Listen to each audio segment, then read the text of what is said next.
In the humid summer of 1847, 13 members of the prominent Beauregard family died within hours of each other in their Garden District mansion in New Orleans. The official records, buried deep in the Louisiana State Archives, list the cause as sudden fever. But the hastily scribbled notes in the margins tell a different story. Dr. Armand Thibodeau, the attending physician, wrote in his private journal that he had never witnessed such synchronized agony, and that the symptoms bore no resemblance to any known disease. The victims' fingernails had turned black, their tongues swollen purple, and their final screams echoed through the mansion's halls until dawn. What makes this case even more disturbing is that every single death occurred exactly 90 minutes after the family's traditional Sunday supper, and the only person in the house who survived was Violet, the head cook in the kitchen. For over a century and 70 years, this tragedy has remained one of New Orleans' most carefully guarded secrets, hidden behind a wall of shame, fear, and deliberate silence. But tonight, we're going to uncover the truth about what really happened in that kitchen and why an entire bloodline disappeared in a single evening. Before we continue with the story of Violet and the Beauregard massacre, make sure you're subscribed to our channel, because stories like this one are exactly why we dive deep into America's darkest forgotten histories. Hit that subscribe button and let us know in the comments what state you're listening from. We love connecting with fellow mystery enthusiasts from across the country. The truth about that fatal Sunday supper began years before the first drop of poison touched aristocratic lips, rooted in a cycle of cruelty that would eventually demand its due. New Orleans in 1847 was a city of stark contrasts, where magnificent mansions rose like monuments to wealth, while the foundation of that prosperity rested on human bondage. The Garden District, where Spanish moss draped over wrought iron balconies like funeral shrouds, housed the city's elite, sugar plantation owners, cotton merchants, and shipping magnates who had built their fortunes on the backs of enslaved labor. The Beauregard mansion stood as one of the district's crown jewels, a three-story Greek Revival masterpiece with towering Corinthian columns that seemed to scrape the Louisiana sky. Octave Beauregard had inherited both the house and the family's vast sugar plantation from his father, along with a reputation for being what polite society called a strict disciplinarian, and what his slaves knew as something far more sinister. At 43, Octave commanded his household with the same iron fist he used to rule his plantation. His wife, Celeste, a delicate woman from a prominent Creole family, had long ago learned to turn a blind eye to her husband's cruelties in exchange for maintaining her position in society. Their 4 children, Etienne, 19, Margot, 17, Philippe, 15, and little Amélie, just 8, had been raised to view the enslaved people around them as property, no different from the fine china or silver candlesticks that adorned their dining room. The mansion housed not just the immediate family, but also Octave's younger brother Auguste and his wife Lucille, with their twin sons, Henri and Louis, both 14. Auguste served as overseer of the plantation's business affairs in the city, while Lucille fancied herself a patron of the arts, hosting elaborate salons for New Orleans' cultural elite. Completing the household were Octave's elderly mother, Grandmère Beauregard, who at 78 still wielded considerable influence over family decisions, and Céleste's spinster sister, Tante Félicité, whose sharp tongue and sharper eyes missed nothing that transpired within the mansion's walls. In this world of privilege and power lived 26 enslaved souls, each bearing the invisible scars of their bondage, but none bore heavier scars than Violet. Violet had been born in the mansion's slave quarters in 1823, the daughter of Essie, the previous head cook, who had died of exhaustion when Violet was barely 14. From that tender age, Violet had been thrust into the role of feeding the very family that owned her body and soul. She possessed an almost supernatural skill in the kitchen. Her hands seemed to know exactly how much spice to add, how long to let the roux darken, and which herbs would transform simple ingredients into culinary masterpieces that earned the Beauregards praise throughout New Orleans society. But Violet's talents came at a price that few in the house understood. She worked 18 hours a day, rising before dawn to prepare breakfast and collapsing long after midnight once the last dish had been cleaned. Her small, windowless room in the servants' quarters contained nothing but a straw mattress, a single change of clothes, and a small wooden cross that had belonged to her mother. What made Violet's situation even more unbearable was her unique position in the household hierarchy. As head cook, she was expected to maintain the family's reputation for hosting the finest dinners in the district, yet she was forbidden from tasting the very food she prepared. She knew the texture of every sauce by sight, the doneness of every roast by smell, and the sweetness of every dessert by intuition alone. This cruel irony wasn't lost on Octave, who took perverse pleasure in reminding her that while she created food fit for kings, she would eat nothing but scraps for the rest of her life. The other enslaved people in the household looked to Violet with a mixture of respect and pity. They respected her skills and the small privileges her position afforded. She was rarely whipped, never sent to work in the cane fields, and sometimes received cast-off dresses from the ladies of the house. But they also pitied her isolation, for her demanding schedule left little time for the friendships and small moments of joy that made their harsh existence bearable. Among the household staff was Samuel, the stable master's son, who at 28 had caught Violet's eye despite the dangers such attraction could bring. Their stolen glances across the courtyard and whispered conversations in the kitchen after midnight had blossomed into something deeper, though both knew that love was a luxury slaves could rarely afford. Samuel dreamed of somehow purchasing their freedom and starting a life together in the free territories, but on a plantation where a strong field hand might earn his master $50 a year in profit. Such dreams seemed as distant as the stars. There was also old Moses, the butler who had served the family for over 40 years and whose bent back and graying hair told the story of decades spent bowing to Beauregard demands. Moses had developed an almost supernatural ability to anticipate the family's needs, appearing with wine before it was requested and knowing exactly when to make himself invisible during their more private conversations. His loyalty to the family was legendary among New Orleans society, though those who looked closely might have noticed the cold fire that burned in his ancient eyes. Young Lily, barely 16, worked as a lady's maid to Celeste and her daughters. Her beauty had not gone unnoticed by the men of the house, and she lived in constant fear of the attention such notice might bring. She moved through the mansion like a ghost, trying to remain invisible while performing her duties with the perfection expected of her. In the stables worked Thomas, Samuel's father, whose knowledge of horses was matched only by his understanding of how to survive in a world designed to break him. Thomas had outlived 3 masters and buried 2 wives, learning long ago that the key to survival was never letting your true thoughts show on your face. The mansion's daily routine followed a precise schedule that had been established over decades. Breakfast was served at 7 sharp, with the family gathering in the morning room overlooking the garden. Luncheon occurred at 1 o'clock, often featuring guests from New Orleans society who came to discuss business or social matters. But it was the Sunday supper that represented the crown jewel of the week's dining. Every Sunday evening at 6 o'clock, the entire extended family would gather in the grand dining room beneath the crystal chandelier that had been imported from Paris at tremendous expense. The table, which could seat 20, would be set with the finest china, sterling silver, and crystal glasses that caught the candlelight like captured stars.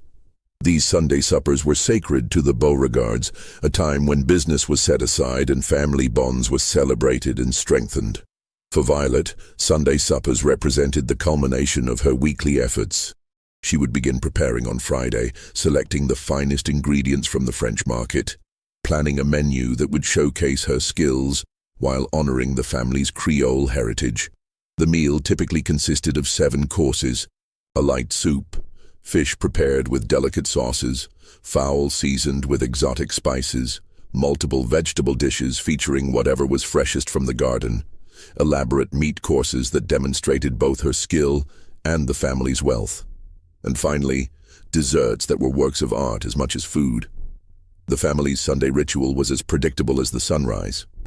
They would gather in the parlor at 5:30 for cocktails, the men enjoying imported brandy while the ladies sipped delicate cordials. Conversation would flow over topics ranging from plantation business to New Orleans gossip, with the children expected to listen respectfully to their elders. At precisely 6 o'clock, old Moses would announce that supper was served, and the family would process into the dining room with the ceremony of a religious procession. Octave always sat at the head of the table, with Celeste at the opposite end. The children and extended family members took their assigned seats according to a hierarchy that had been established years ago and never varied. Grandmère Beauregard, despite her advanced age, maintained her position of honor at Octave's right hand, while Auguste sat to his left. The conversation during these meals was carefully orchestrated, with each family member understanding their role in maintaining the image of harmonious prosperity. But beneath the surface of this carefully constructed domestic tranquility, tensions simmered like a pot ready to boil over. The spring of 1847 had brought unusual stress to the Beauregard household. The sugar crop had been poor the previous year due to flooding, and creditors were beginning to make uncomfortable inquiries about outstanding debts. Octave had been forced to sell several pieces of property and was considering the unthinkable option of selling some of his slaves to raise capital. These financial pressures had made Octave even more volatile than usual. His temper, which had never been pleasant, had become explosive and unpredictable. The enslaved people of the household learned to read the warning signs. The way his jaw would clench when reviewing ledgers, the sharp tone he would use when giving orders, and most dangerously, the way his eyes would grow cold and calculating when he was planning some new cruelty. It was during this period of mounting tension that Violet's relationship with Samuel began to deepen into something that could no longer be hidden or ignored. The catalyst for the tragedy that would unfold came on a sweltering Thursday afternoon in late June 1847, when the Louisiana heat seemed to press down on New Orleans like a suffocating blanket.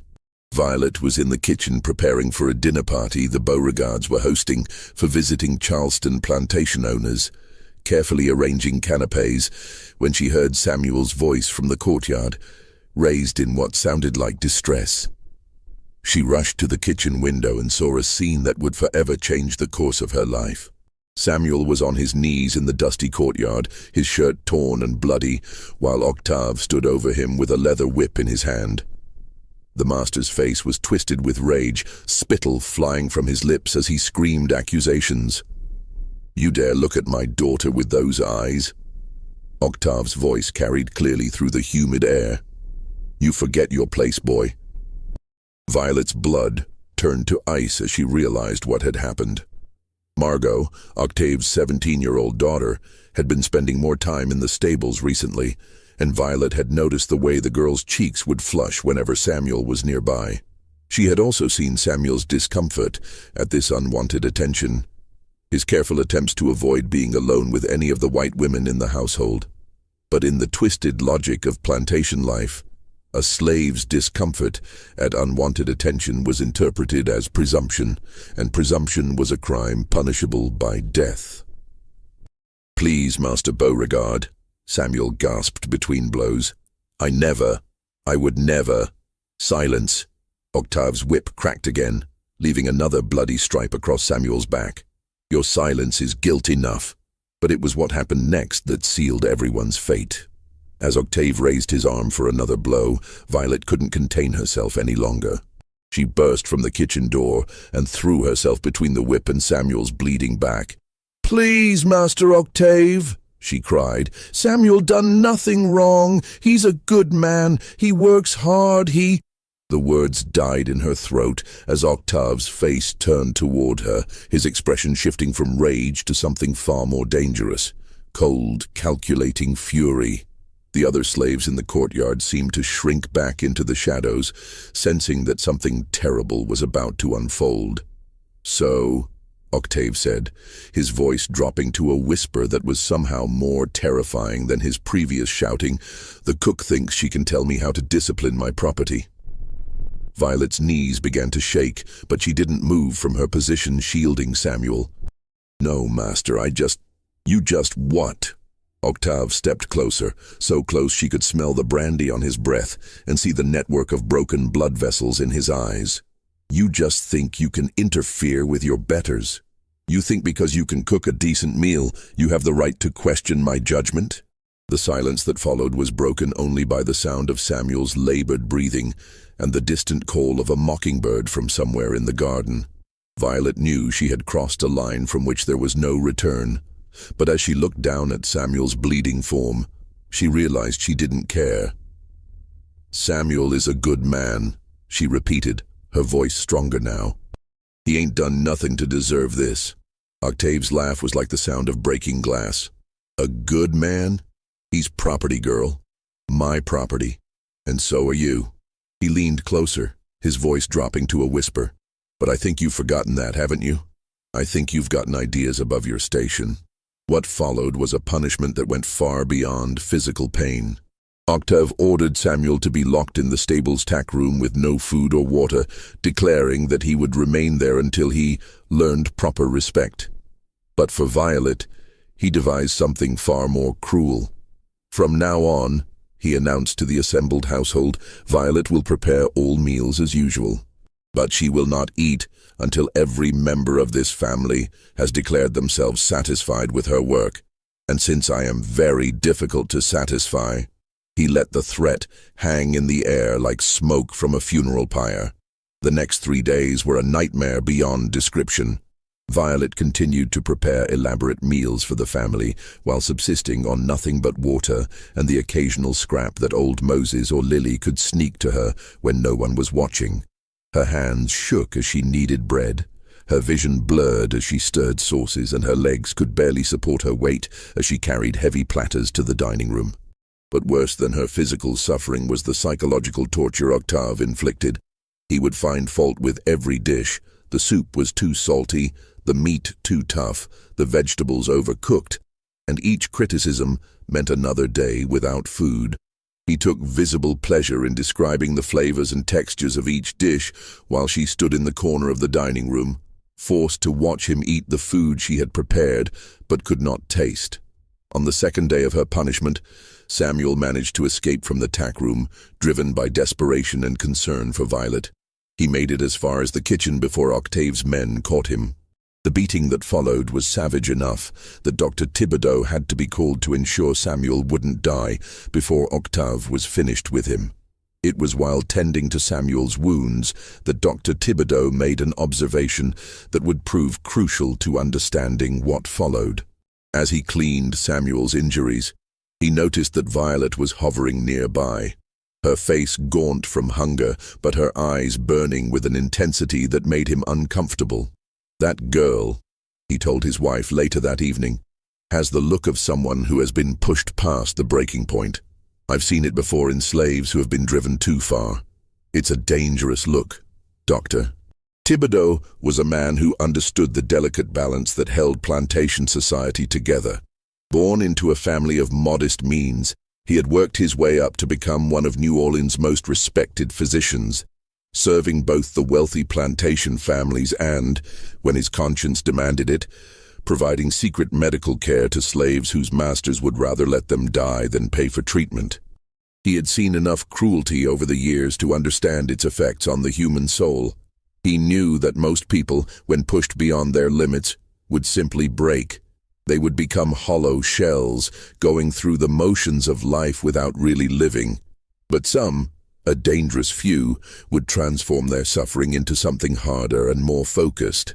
These were the ones who would smile while planning revenge, who would wait patiently for the perfect moment to strike back. As he looked at Violet that day, tending to Samuel's wounds with hands that should have been trembling with exhaustion, but were instead steady with purpose, Dr. Thibodeau recognized the signs. He made a mental note to warn Octave that his cruelty was creating a dangerous situation. But like many such good intentions, it was something he kept meaning to do until it was too late. On the third day of her punishment, something inside Violet died, and something else was born. As she stood in the dining room watching Octave savor a piece of her famous praline bread pudding, describing its flavors with theatrical enthusiasm while she swayed on her feet from hunger, a cold clarity settled over her mind like fog rolling in from the Mississippi. She began to notice things she had never paid attention to before. The way Octave's hand shook slightly when he was nervous, indicating that his financial troubles were worse than the family let on. The way Celeste's eyes would dart to the brandy decanter when she thought no one was looking, suggesting that the lady of the house was developing a dependency on alcohol to cope with her life. The way young Philippe would steal glances at Lily when he thought his parents weren't watching. A look that made Violet's stomach turn with its implications. But most importantly, she began to pay attention to the family's routines, their preferences, their habits. She noticed that Grandmère Beauregard always took her medicine exactly 30 minutes before meals. She observed that Auguste had a nervous habit of checking his pocket watch precisely every 15 minutes during dinner. She saw that little Amélie always ate her vegetables first, saving her favorite parts of the meal for last. These observations, which had once been simply part of her job as a cook, now took on a different significance. She began to see the family not as her oppressors, but as a puzzle to be solved, a problem that required the right solution. It was on that third night, as she finally collapsed on her straw mattress after Octave had grudgingly declared himself marginally satisfied with her evening meal, that Violet made the decision that would seal all their fates. She would continue to serve the Beauregard family with the same skill and dedication she had always shown, but she would serve them in a way they would never forget. The plan that began to form in her mind was not born of sudden rage or desperate impulse. It was crafted with the same careful attention to detail that she brought to her finest meals, seasoned with the patient wisdom she had learned from years of observing the family's habits and preferences. She would wait for the perfect moment, and when that moment came, she would serve the Beauregard family a meal they would remember for eternity. As July blazed into existence with temperatures that seemed to melt the very air, Violet's outward behavior returned to what the family considered normal. She resumed her duties with quiet efficiency, her face a mask of proper servitude that gave no hint of the calculations taking place behind her dark eyes. To the casual observer, it appeared that Octave's punishment had achieved its intended effect. His rebellious cook had been broken and returned to her proper place in the household hierarchy. But those who knew Violet well began to notice subtle changes. Old Moses, whose decades of survival had taught him to read people like weather signs, observed that Violet's movements had acquired a different quality. Where once she had worked with the fluid grace of someone who loved her craft, now she moved with the mechanical precision of clockwork. Her famous intuition in the kitchen, the ability to taste a sauce with her eyes or know exactly when bread was ready by the sound of the oven, seemed to have sharpened into something almost supernatural. Samuel, still recovering from his beating in the slave quarters, watched Violet with growing concern during their stolen moments together. The woman he had fallen in love with had possessed a warmth that could melt butter and a laugh that could chase away the darkest sorrows. The woman who now visited him in the pre-dawn darkness seemed carved from different material entirely. Her touch was still gentle when she cleaned his wounds, but her eyes held a coldness that reminded him uncomfortably of the way snakes looked at their prey just before striking. "Violet," he whispered one morning as she prepared to return to the kitchen. "You're scaring me, girl. What's going on in that head of yours?" She paused at the door, her silhouette framed against the pale morning light filtering through the quarter's single window. When she turned back to look at him, Samuel saw something in her face that made his blood run cold. "I'm going to take care of everything," she said quietly. "You don't need to worry anymore." "What do you mean, take care of everything?" But she was already gone, leaving Samuel with the terrible certainty that the woman he loved was planning something that would destroy them all. The changes in Violet's behavior were subtle enough that the Beauregard family remained oblivious to them. If anything, they were pleased with what they saw as the positive effects of Octave's discipline. Violet's meals had always been exceptional, but now they seemed to reach new heights of culinary artistry. Her presentations became more elaborate, her flavor combinations more sophisticated, and her attention to detail almost obsessive in its perfection. What the family didn't realize was that Violet had begun conducting a different kind of research. During her daily trips to the French market, she made stops that had nothing to do with food preparation. She began visiting the herb vendors and medicine women who operated in the shadows of New Orleans' official commerce, asking questions about plants and their properties that might have seemed innocent to a casual observer but carried much darker implications. New Orleans in 1847 was a city where the boundaries between medicine and magic, between healing and harm, were often blurred. The influence of African traditions, Caribbean voodoo practices, and Native American plant knowledge had created an underground network of healers and practitioners who understood the dual nature of many natural substances. What could cure in small doses could kill in larger ones, and what could heal the body might also poison it, depending on the knowledge and intentions of the person doing the mixing. Violet's visits to these practitioners were careful and spaced far apart. She never asked direct questions, but instead engaged in seemingly casual conversations about herbs and their uses.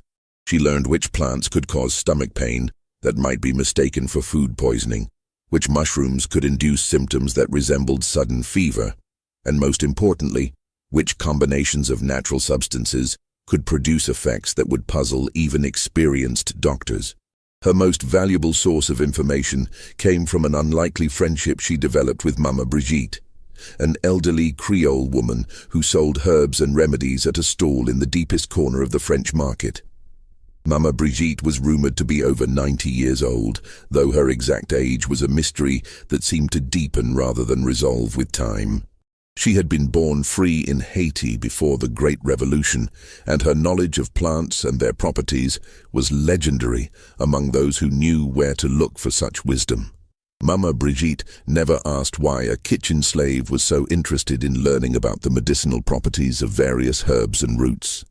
Perhaps she sensed the desperation beneath Violet's careful questions, or perhaps she simply understood that knowledge was a form of power that should not be denied to those who needed it most. Whatever her reasons, she began to share information that no respectable apothecary would ever discuss with a slave. "This root here," she would say, holding up a gnarled piece of what looked like tree bark.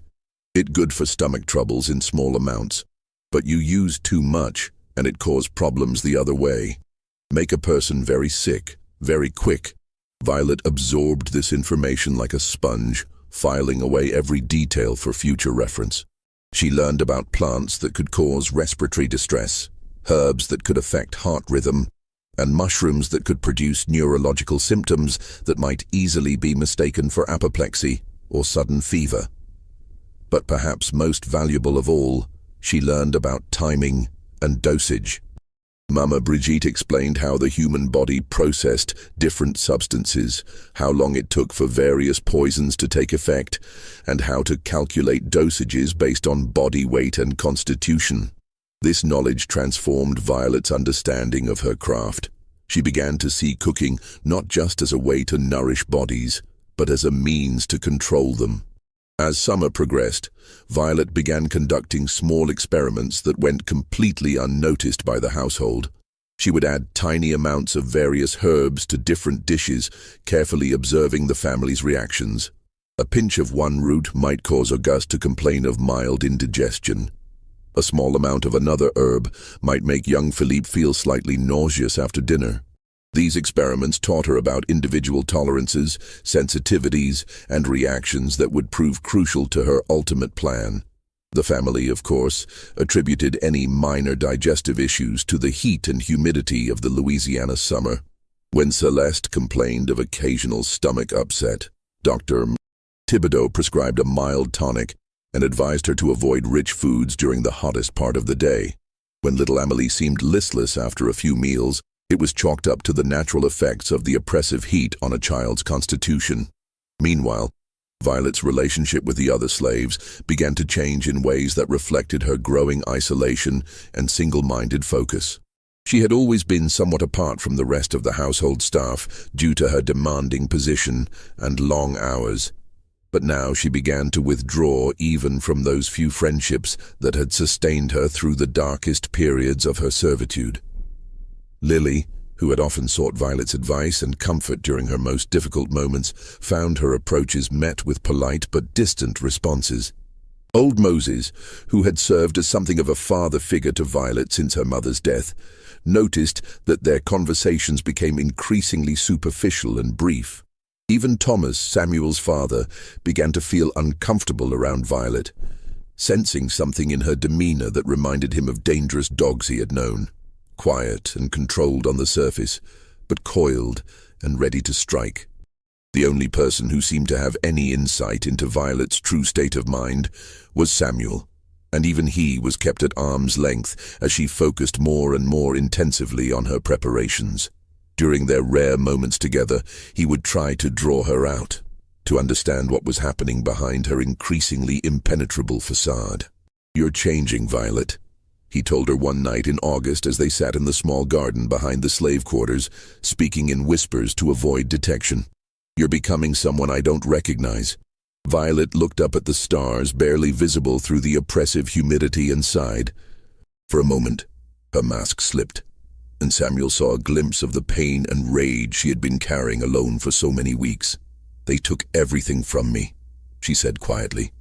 "My mama, my childhood, my freedom. And when I finally found something worth caring about, when I found you, they took that too. They beat you like an animal and made me watch. They starved me and made it into entertainment." Samuel reached for her hand, but she pulled away. "That don't mean you got to become like them." "I'm not becoming like them," Violet replied, and the coldness in her voice made Samuel's skin crawl. "They destroy because they enjoy it. I'm going to destroy because it's necessary." "What are you planning, Violet? What are you going to do?" She looked at him for a long moment, and Samuel saw something in her eyes that he had never seen before, a kind of peace that was somehow more terrifying than any rage could have been. "I'm going to serve them exactly what they deserve," she said. "Nothing more, nothing less." As summer began its slow transition into fall, Violet's preparations entered their final phase. She had identified the substances she would need, tested their effects in small doses, and studied the family's routines until she could predict their behavior with clock-like precision. Now all that remained was to choose the perfect moment and execute her plan with the same flawless precision she brought to preparing a 7-course meal. The opportunity she had been waiting for presented itself in late September when Octave announced that the family would be hosting a grand Sunday supper to celebrate the successful harvest of their sugar crop.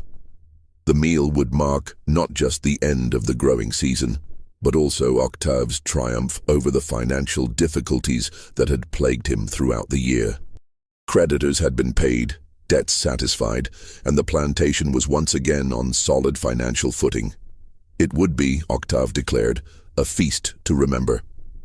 As September's heat began to ease into the more bearable warmth of early fall, the Beauregard mansion buzzed with preparations for what Octave had declared would be the finest Sunday supper New Orleans has ever witnessed.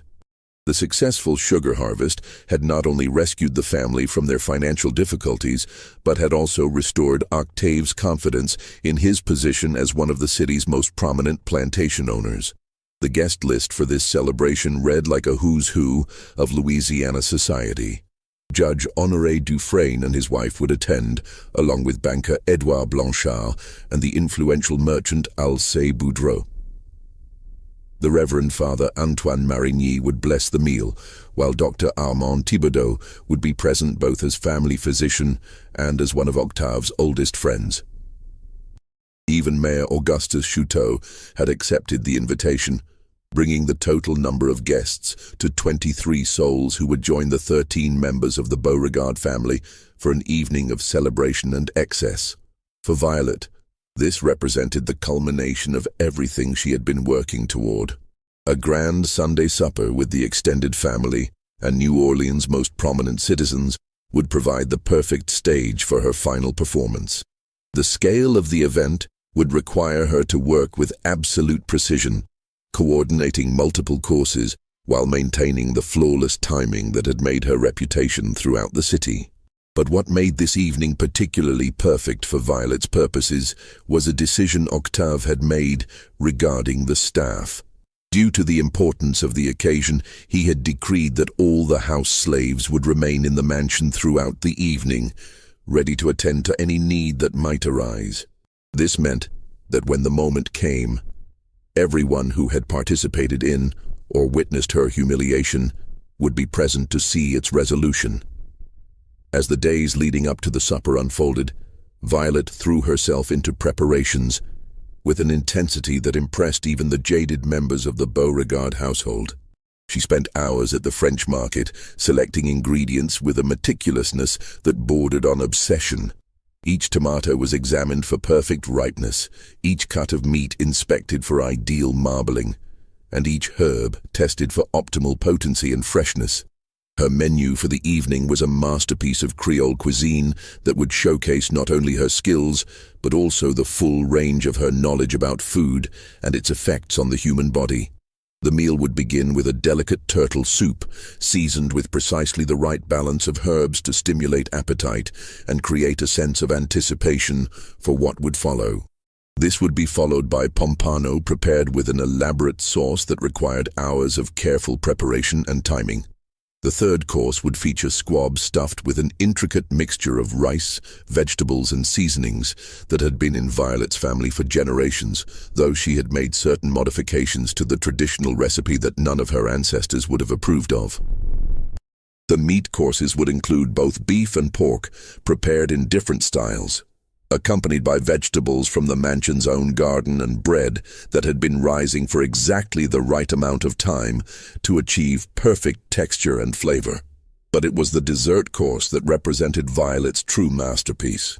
She planned to serve her famous bread pudding, made with pralines and a custard sauce that had been the talk of New Orleans society for years. The recipe had been her mother's secret, passed down through generations of enslaved cooks who had perfected it in plantation kitchens throughout Louisiana. Violet had spent years refining the dish until it reached a level of complexity and sophistication that made it the requested finale for every important Beauregard dinner. What none of the diners would realize was that Violet had spent the past month perfecting a very different kind of recipe, one that would transform this celebration into something far more memorable than any of them could possibly imagine. Her final preparations began on Friday morning when she made her last visit to Mama Brigitte's stall in the French market. The old woman greeted her with the same knowing smile she had worn during all their previous encounters, but this time there was something different in her ancient eyes, a kind of sadness that seemed to acknowledge what was about to unfold. "You sure about this path you're walking, child?" Mama Brigitte asked as she wrapped the final herbs Violet would need in a piece of brown paper. "Once you start down this road, there ain't no turning back." Violet met her gaze without flinching. "I'm already too far down the road to turn back. They made sure of that." Mama Brigitte nodded slowly and handed over the package. "Then may God have mercy on all your souls," she whispered, "because none of you going to find it anywhere else." That weekend, as Violet began the intricate process of preparing for Sunday's feast, her behavior took on an almost ritualistic quality that disturbed those who observed it closely. She moved through the kitchen with the precision of a clockmaker assembling the most delicate timepiece, each action calculated and deliberate. Her usual practice of humming while she worked had ceased entirely, replaced by a silence that seemed to fill the kitchen like fog. Samuel, still recovering from his injuries but now able to move around the plantation with limited mobility, found excuses to visit the kitchen throughout the weekend. What he saw there filled him with a dread he couldn't quite articulate. Violet worked with mechanical precision, her face expressionless as she prepared components of the meal with a kind of cold artistry that bore no resemblance to the joy she had once taken in cooking. On Saturday evening, as Violet finished the preliminary preparations for the next day's feast, Samuel finally confronted her directly. He waited until the kitchen was empty except for the two of them, then approached her as she stood cleaning her knives with obsessive thoroughness. "Violet, I'm begging you," he said, his voice barely above a whisper. "Whatever you're planning, don't do it. We can find another way." She didn't look up from her work, but her hands stilled on the blade she was polishing. Another way to what, Samuel? To get free. To get justice. To justice. She finally raised her eyes to meet his, and Samuel saw something in them that made him step backward involuntarily. You think there's justice for people like us? You think if we just wait long enough, pray hard enough, work hard enough, someone's going to come along and set things right? I think if you do what you're planning, you're going to destroy yourself along with them. Violet set down her knife and turned to face him fully. I've already been destroyed, Samuel. What's left is just deciding whether I'm going to die alone or take them with me. And what about me? What about us? What? For the first time in weeks, Samuel saw a flicker of the woman he had fallen in love with cross Violet's face. But it was gone so quickly, he might have imagined it. If you really love me, she said quietly, you'll find a way to not be here tomorrow night.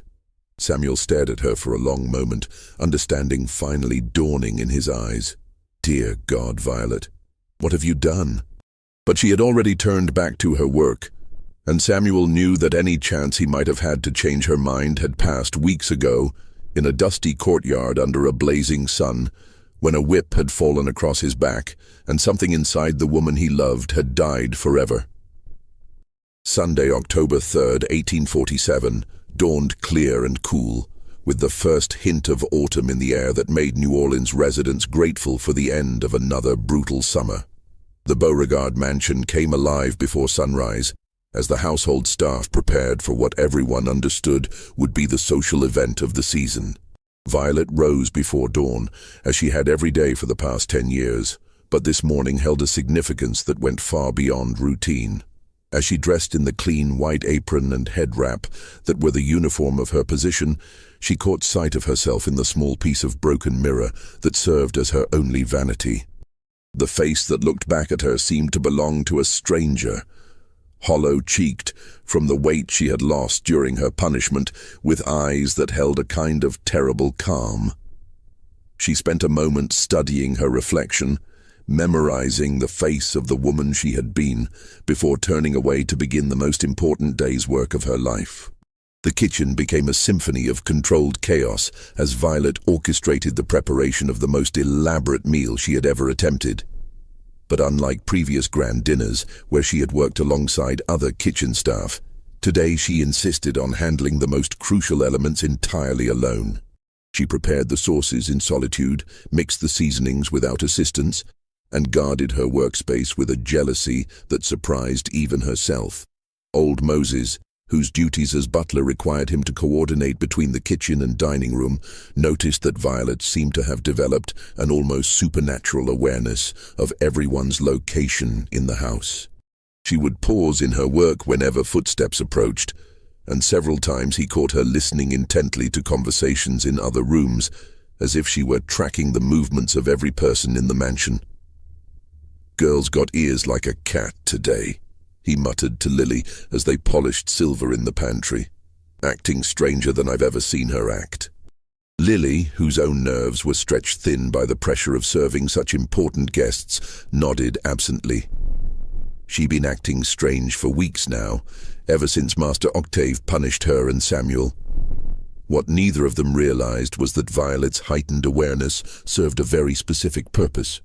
She had spent months learning the family's routines and habits, but today she needed to track their precise locations and activities to ensure that her timing would be perfect. Every element of her plan depended on synchronization that would make a Swiss clockmaker proud. As the morning progressed, the mansion filled with the sounds and smells of preparation. Fresh flowers were arranged in every room.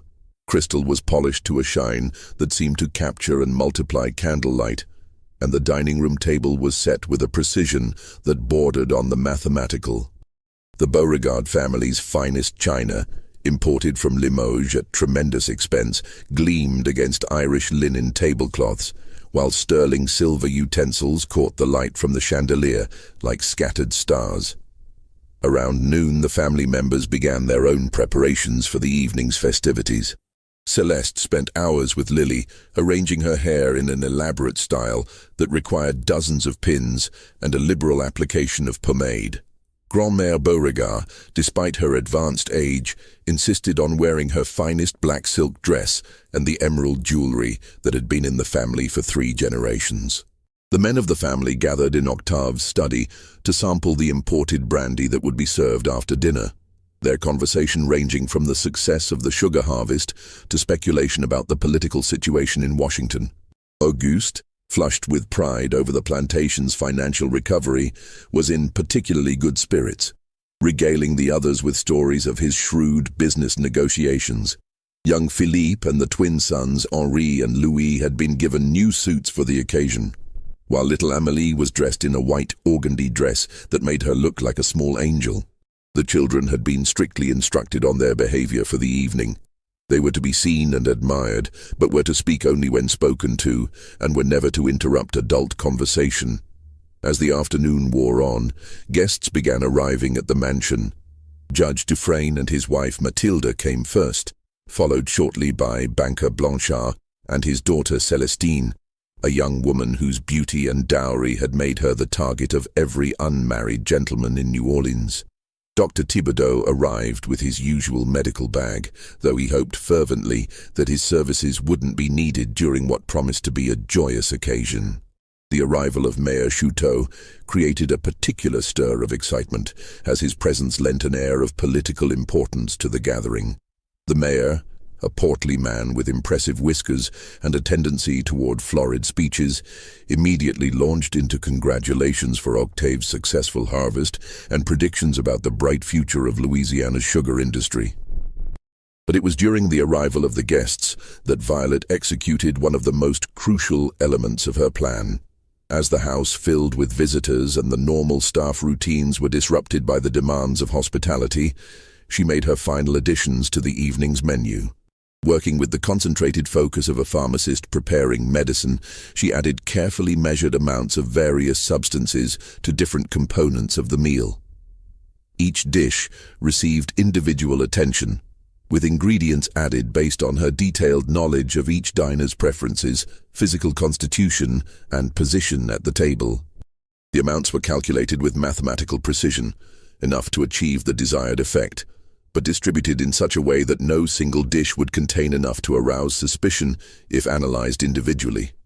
What made Violet's preparation particularly diabolical was her understanding of timing and cumulative effects. The substances she had chosen would work slowly and in combination, creating symptoms that would build gradually throughout the meal before reaching their crescendo all at once.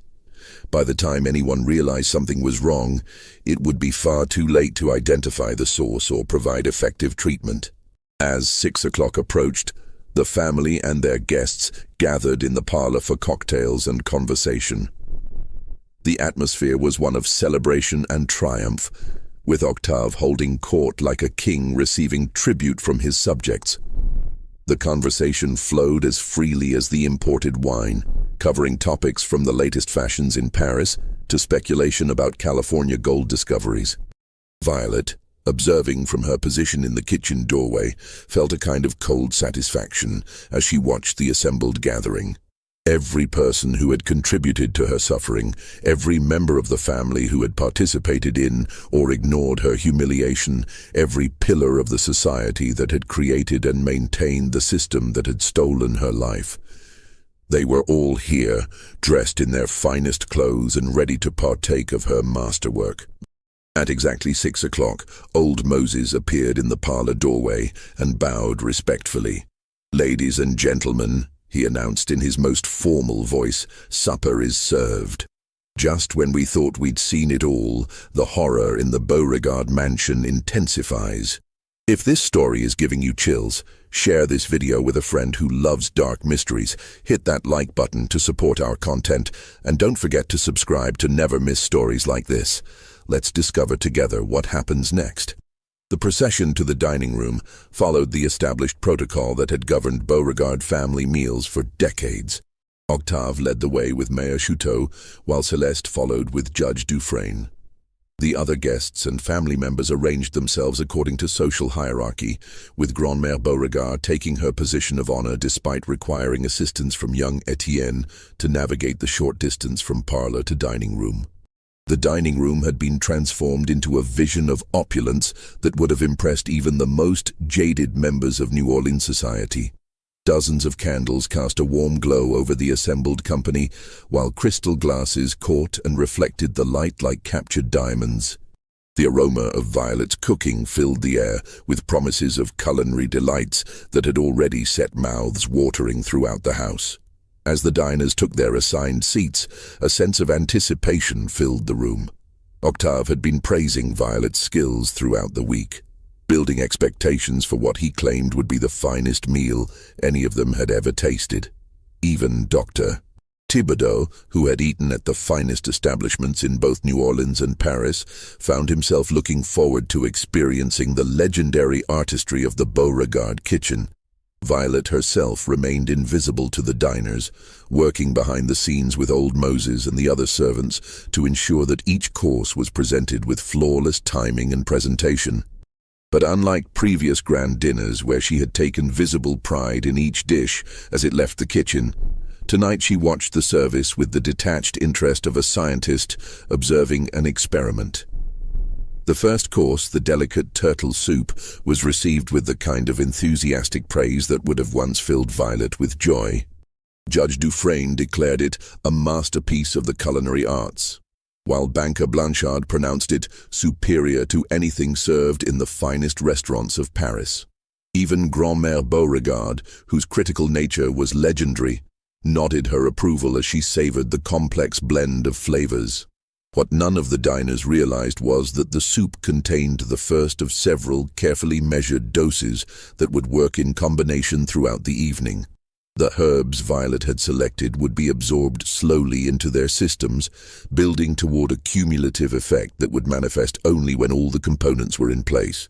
The second course, Pompano, prepared with an elaborate sauce that had required hours of preparation, continued to earn universal acclaim. Mayor Chouteau, whose appreciation for fine food was well known throughout the city, declared it worthy of the gods themselves and requested the recipe, which Octave proudly promised to obtain from his talented cook. As the meal progressed, the conversation in the dining room became increasingly animated and jovial. The wine flowed freely, loosening tongues and creating an atmosphere of celebration that seemed to grow more festive with each course. Stories were shared, jokes were told, and toasts were raised to everything from the successful harvest to the bright future of Louisiana as a state. But Violet, watching from the kitchen doorway, began to notice subtle changes in some of the diners that escaped the attention of everyone else. Auguste's usual hearty appetite seemed slightly diminished, though he continued to praise each dish enthusiastically. Celeste appeared to be experiencing mild discomfort, occasionally pressing her hand to her stomach in a gesture she tried to make subtle. Young Philippe looked slightly flushed, though this could easily be attributed to the excitement of dining with such distinguished guests. The meat courses were presented with a pageantry that drew gasps of admiration from the assembled company. The beef had been prepared according to a recipe that showcased not only Violet's technical skills, but also her artistic sensibilities, while the pork dish demonstrated flavor combinations that several of the guests declared they had never experienced before. It was during this portion of the meal that Dr. Thibodeau first noticed something that would later prove significant in his understanding of what transpired that evening. As he observed the other diners with the trained eye of a physician, he began to detect subtle signs of physical distress that seemed inconsistent with the joyful atmosphere. Grand-Mère Beauregard, despite her vocal appreciation of the food, appeared to be experiencing some difficulty swallowing. Her grandson Henri was perspiring more heavily than the warm evening would warrant. Banker Blanchard's usual animated conversation style seemed to require more effort than normal, as if he were fighting some kind of fatigue. But these observations were fleeting and easily dismissed in the context of a rich meal served on a warm evening to people who had been celebrating for hours. Dr. Thibodeau made mental notes, but saw no cause for immediate concern, particularly given the universal enthusiasm for each course as it was presented. The dessert course represented Violet's true masterpiece, not just of culinary art, but of her more sinister craft as well. The bread pudding was prepared exactly as her mother had taught her, with pralines that had been cooked to perfect caramelization and a custard sauce that achieved a consistency that seemed almost impossible to achieve. But hidden within this triumph of traditional Creole cooking was the final component of Violet's deadly recipe. As the dessert was served, accompanied by coffee and after-dinner cordials, the praise reached almost ridiculous heights. Mayor Chouteau declared that he would have to revise his opinion of what constituted the finest dessert in Louisiana, while Judge Dufresne suggested that Violet's talents were wasted in a private household and that she should be cooking for royalty. Octave basked in the reflected glory of his cook's abilities, accepting congratulations as if he himself had created the magnificent meal. He raised his glass in a toast to the finest cook in all of Louisiana, whose talents have made this evening a triumph that will be remembered for years to come. If he had only known how prophetic those words would prove to be. As the meal concluded and the diners settled back in their chairs, with the satisfied exhaustion that comes from consuming a truly memorable feast, the first unmistakable signs of distress began to manifest. Auguste, who had been regaling the table with amusing stories just moments before, suddenly stopped mid-sentence and pressed his hand to his throat, his face contorting in an expression of confusion and pain. "I feel," he began, but the words seemed to catch in his throat like thorns. Celeste, who had been fanning herself delicately with her silk fan, suddenly dropped it as her hands began to tremble uncontrollably. The color drained from her face, leaving her complexion the color of old parchment. "Something's wrong," Dr. Thibodeau said, rising from his chair with the sudden alertness of a man whose medical training had just been activated by an emergency. But even as he spoke, he felt his own stomach lurching in a way that had nothing to do with overeating. Within minutes, the elegant dining room had transformed into a scene of chaos and horror. One by one, the diners began experiencing symptoms that progressed with terrifying rapidity. What had begun as mild discomfort escalated quickly into severe abdominal pain, accompanied by nausea, difficulty breathing, and a burning sensation that seemed to spread through their bodies like wildfire. Grand-Mère Beauregard was the first to collapse, her aged body unable to withstand the assault of the substances coursing through her system. She fell from her chair with a crash that shattered the crystal water glass in front of her, sending shards across the mahogany table like deadly snowflakes. Young Amélie, her white organdy dress now stained with perspiration and worse, began crying for her mother with a voice that grew progressively weaker as the poison did its work. Her small body, with its faster metabolism, processed the deadly substances more quickly than the adults, making her suffering both more intense and mercifully briefer. Mayor Chouteau, his political dignity forgotten in the face of mortal agony, crawled across the dining room floor toward the door, leaving a trail of vomit behind him as his body attempted futilely to purge itself of the substances that were systematically shutting down his organs. Dr. Thibodeau, even as his own vision began to blur and his hands shook uncontrollably, attempted to provide medical assistance to the other victims. But his training had never prepared him for anything like this. A mass poisoning that affected multiple body systems simultaneously and seemed designed to overwhelm every natural defense the human body possessed. "Get help," he managed to gasp to old Moses, who stood in the doorway frozen with shock at the scene unfolding before him. Send for... But the words died in his throat as another wave of agony doubled him over, and he realized with the clear-headed certainty that sometimes comes in moments of extreme crisis that help would arrive too late for any of them. In the kitchen, Violet stood perfectly still, listening to the sounds of chaos and death emanating from the dining room. Her face remained expressionless, but tears ran down her cheeks in steady streams. Not tears of regret, but tears of release, as if a pressure that had been building inside her for months was finally finding its outlet. Samuel found her there, standing like a statue in the middle of the kitchen she had ruled for so many years. He had tried to follow her advice to absent himself from the plantation that evening, but his love for her had made it impossible to leave. Now, Hearing the screams and seeing her tears, he understood the full magnitude of what she had done. "Violet," he whispered, reaching toward her with hands that shook not from poison, but from grief. "What have you done?" She turned toward him, and for the first time in weeks, he saw something in her eyes that resembled the woman he had fallen in love with. But it was a resemblance only. The woman he had known was gone forever, replaced by someone who had been transformed by suffering into an instrument of justice as terrible and final as the grave itself. "I served them exactly what they deserved," she said quietly, her voice barely audible above the diminishing sounds from the dining room. Nothing more, nothing less. By midnight, the Beauregard mansion had fallen silent, except for the whispered prayers of the surviving slaves and the scratch of Dr. Thibodeau's pen as he struggled to complete the death certificates required by law. His own survival remained a mystery that would puzzle him for the rest of his life.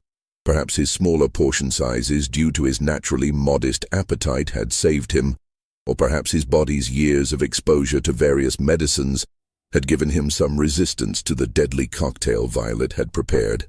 The official cause of death, recorded in the parish records that still exist today in the Louisiana State Archives, was listed as sudden fever of unknown origin. Dr. Thibodeau knew this was not accurate, but he also understood that the truth would serve no one. A mass poisoning at one of New Orleans' most prominent social gatherings would create panic throughout the city and destroy the reputation of everyone connected to the Beauregard name. More practically, he recognized that Violet had crafted her revenge with such skill that proving murder would be virtually impossible. The substances she had used were all naturally occurring, and their effects in combination would be impossible to identify with the medical knowledge and investigative techniques available in 1847. Any autopsy would reveal only that the victims had died of systemic organ failure, which could be attributed to any number of natural causes. The aftermath of what became known in whispered conversations as the Beauregard tragedy reverberated throughout New Orleans society for years to come. The plantation, with its entire owning family dead, was seized by creditors and sold at auction. The mansion itself stood empty for nearly a decade before being purchased by a northern businessman who had no knowledge of its history.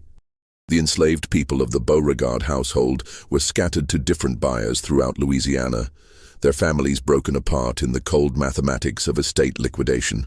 Some, like old Moses and Thomas, were purchased by plantation owners who valued their experience and skills. Others, particularly the younger ones like Lily, disappeared into the vast network of human trafficking that supplied labor to sugar plantations throughout the South. Samuel survived long enough to be sold to a cotton plantation in Mississippi, where he died 2 years later in an accident that may or may not have been truly accidental. Those who knew him said that he never recovered from the trauma of that October evening, and that he seemed to welcome death when it finally came for him. Violet herself vanished completely from the historical record after that night. Some accounts suggest that she was sold to a plantation in the remote parishes of Louisiana, where she died in obscurity within a few years. Others claim that she escaped during the chaos following the discovery of the bodies and made her way to freedom in the northern states or Canada. But the most persistent legend, whispered among the Creole communities of New Orleans for generations, held that Violet was never caught or sold because she had simply walked away from the plantation that night and disappeared into the shadows of the French Quarter. According to this version of events, she survived by using her extraordinary cooking skills to feed the poorest members of New Orleans society, living under an assumed name and finding a kind of redemption through service to those who needed help most. Dr. Thibodeau, who carried the secret of what he had witnessed for the rest of his life, left behind a private journal that was discovered by his descendants more than a century later. In it, he recorded his observations about that terrible evening and his growing understanding of how the crime had been committed.